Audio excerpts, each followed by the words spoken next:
So, without further ado, I'd like to take this opportunity to introduce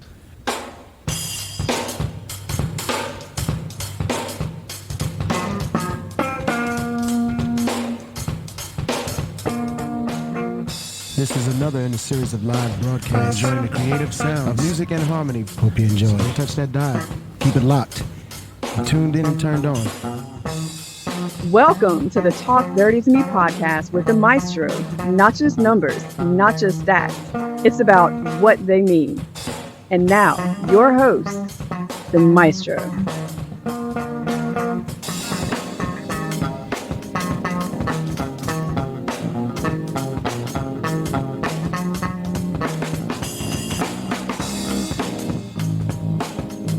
Welcome to this episode of Talk Dirty to Me, will ya, boy?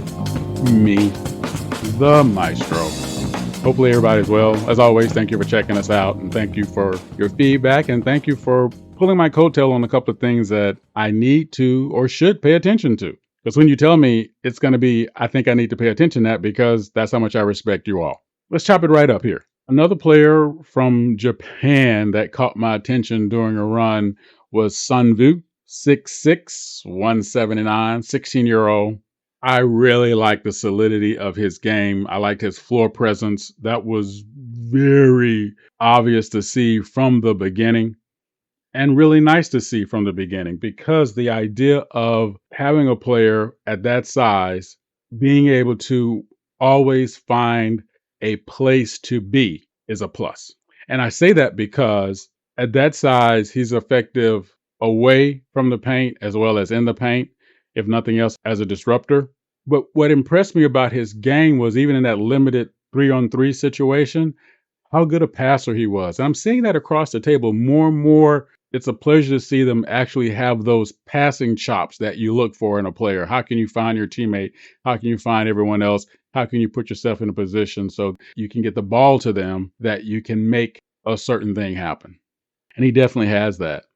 But one of the things that, for me, made him stand out more than the rest that I saw that particular night, even though, and I've talked about this previously, so many players in this particular game seem to have a lack of space awareness. And it showed in the limitations that happened in terms of the passing, and even in some cases, the scoring opportunities that presented themselves. But one of the things that stood out to me, or for me, in regard to Sunwoo's game was his ability to move not only to the paint, but in the paint.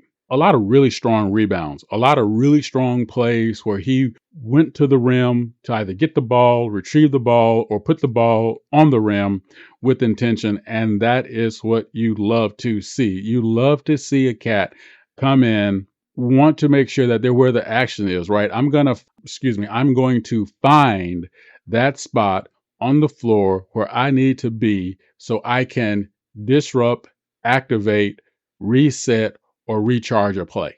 How do I do that? I need to not only know where I am, I need to know where the ball is. I need to know where the opponents are. I need to know where my leverage is. Again, the magic word, right? I need to know where my leverage is. I need to know where the flow of the play is taking us. In basketball, it's a reactionary sport. Just because the ball goes to the left doesn't mean it's going to stay in the left. It can quickly be cross-kicked, reverse flow, or whatnot. So you have to be ready at all times. I spoke about this. I will speak about this. One of the principles that I used as a coach was teaching dogfight principles. For me, basketball is like a dogfight, except it only happens in 2 dimensions. Not only do I need to know where my target is, where I might be a target, I also need to know where my teammates are, where they might be a target, and what their targets are. All those things are important for those next steps because if I do not know that and I run into a scene or I run into an area, I could be disrupting my teammate when they are about to either make a move, make a decision, make a play, make a pass, and I'm not where I need to be. This is the importance of knowing where everyone is on the floor when they need to be there, at least get their tendencies. Do they always go left? Do they always go right? When do they go left? When do they go right? Maybe how does my teammate read leverage so I can know how best to do what? Support my teammate when they make their move. Those are things that's so important. And what I liked about Sun Vu, that was the awareness that he seemed to bring to the floor, bring to the game. And the nicety of this, quite frankly, is this. He's right at that point of size where, though he might not be, and though we do not necessarily need the traditional big men anymore, because everything is so different, we for sure don't need to worry about, well, is he a small forward? Is he a power forward? Is he a shooting guard or whatever? Why? Again, you guys have straightened me out about this. I've come to the view. I come to share the view. I come to appreciate the view that is what? It is a positionless game. Therefore, let it be so. And Sun Vu would fit nicely with a lot of different teams, especially teams that are looking to boost up their athleticism with the player who knows where to be and how to be. Thank you for listening to this half of this Talk Dirty to Me podcast. Get you on the other side.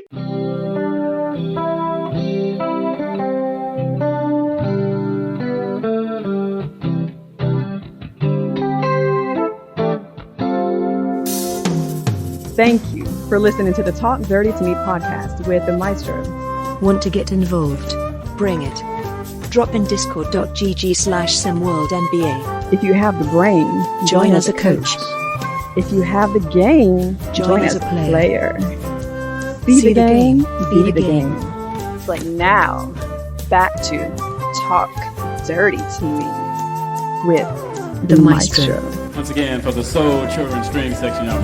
Let's get back to some wonderful sounds.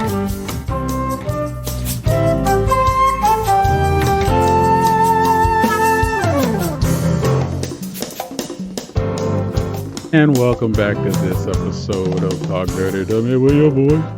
You know. So let's have one of those talks right now, because a couple of things have been coming up, a couple of things have been being said, and sometimes it's more than about basketball. Sometimes it's about us, who we are, what's going on. Challenging part of the season in the race to one. A lot of people are home right now, watching guys they played against, watching teams they played against, feeling, look, we were better. Why are we not there? Quite simply, you didn't do what you're supposed to do when you're supposed to do it, and move on. Learn from it and go. So I'm going to talk about those conversations that should be had before the first practice goes down. And the conversation I'm talking about that should be had is with yourself. Leaders are provided an opportunity to move a group further. Leadership is never given. If you have to tell everybody you're the leader, you might not be. Because if you have to tell everybody, you might not be getting the respect you think you're getting. And that means you probably didn't earn the respect you think you should have. A leader on the team is not always the starter. It's not always the one that scores the most points. It's not always the one who is getting the most recruiting attention. And the teams that think that that's the way it has to be are starting off in a position of handicap, because the larger issue of leadership is missed. It's great. And what I've been blessed to see here in SimWorld Hoops is there are a lot of leaders, and there are a lot of amazing, amazing young people here that I just selfishly cannot wait to see how far they are going to go at the next levels, because I have a very strong feeling for a lot of them.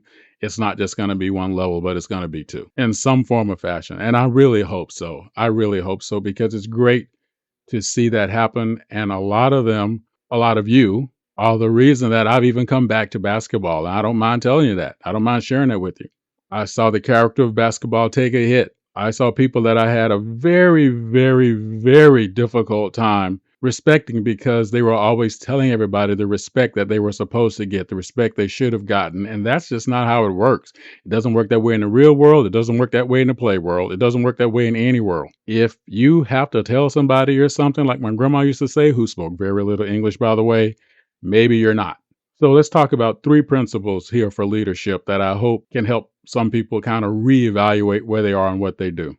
As a leader, you have to know yourself. but you need to lift everyone else. Know what you can do, know what you can't do, but look around you and lift everyone else up. If you're a really good free throw shooter, you have a teammate that's not doing so well at the free throw line, find a way to communicate to them. Bring them to the line with you. Talk about some free throw principles. Talk about some of the aspects of free throw shooting. You might be the key that unlocks that thing that they need to step over, because the coaches can't always do it. I was really lucky enough during the early part of what I thought was going to be my baseball career, never happened, to have a veteran pull me aside and say, man, you have a really good skill set. If all you did was play baseball, no doubt you got a shot. Because I didn't. I did other stuff while I was even trying to play pro ball. And that was all across the table. But he called me out on one thing, and he was straight up right about it. He said, as soon as you learn to trust yourself, you're going to be a dog.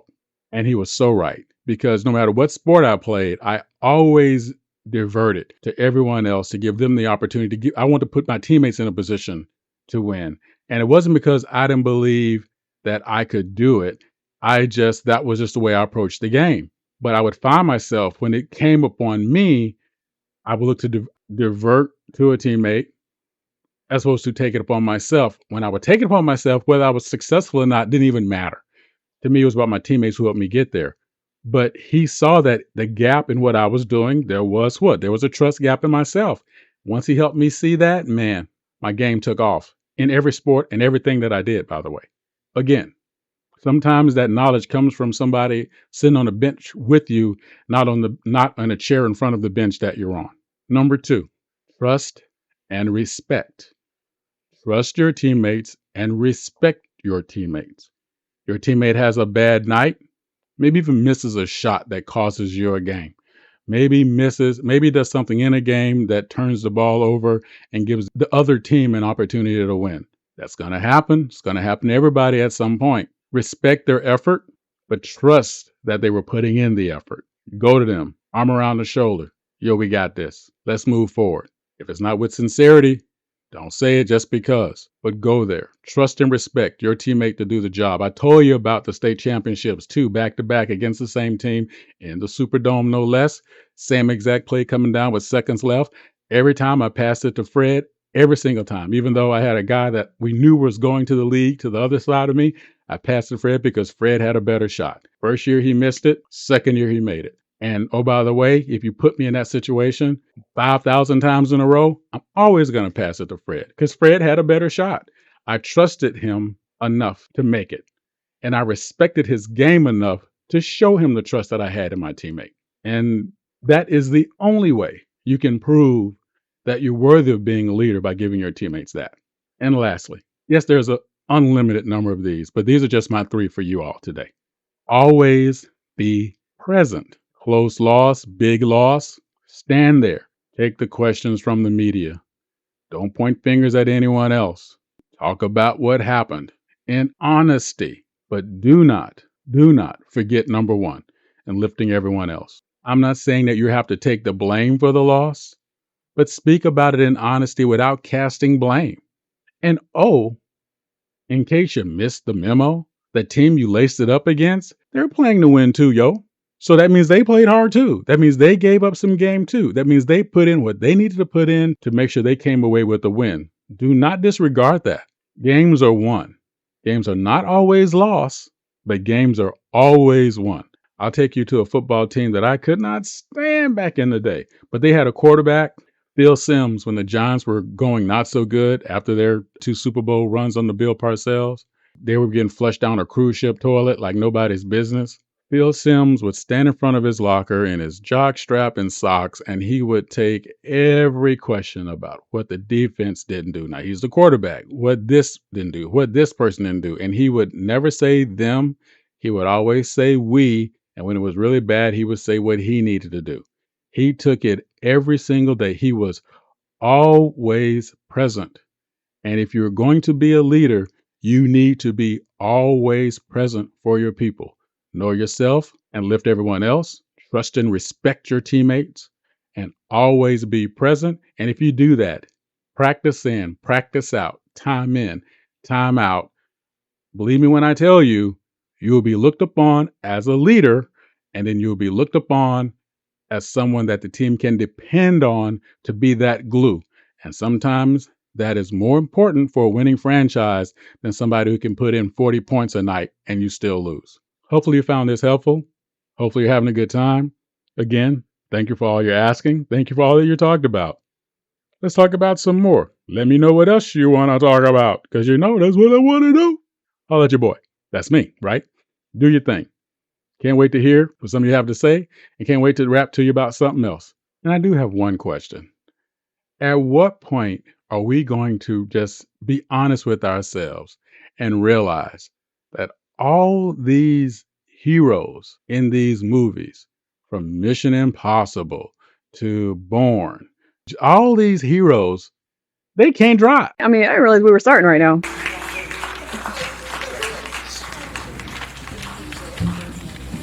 Thank you very much.